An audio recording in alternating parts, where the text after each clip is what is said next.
Toshkentda Gelikni 200 km/soat tezlikda boshqargan haydovchi ushlandi.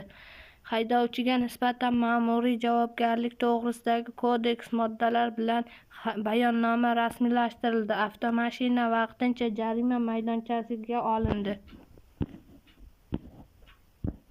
Toshkentning Sergeli tumanidagi Mercedes-Benz Gelik avtomashinasi 200 km/soat yuqori tezlikda harakat qilgan haydovchi chora ko'rildi. Bu haqda Toshkent shahrida IIBB YHNB ma'lum qildi. Ma'lum qilinishicha, A.Sh. ismli shaxs 8-mart kunining 9-martga o'tar kechasida Sergeli Yangi yo'l megalikda qo'yib harakat qilgan va qoidabuzarlik videosini ijtimoiy tarmoqqa joylashtirgan.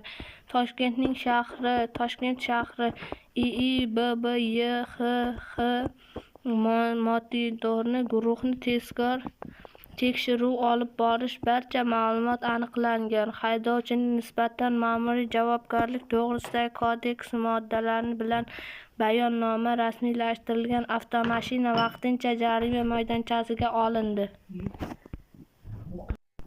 Manba: darakchi.uz sayti. Kanalimizga obuna bo'lib qo'ying.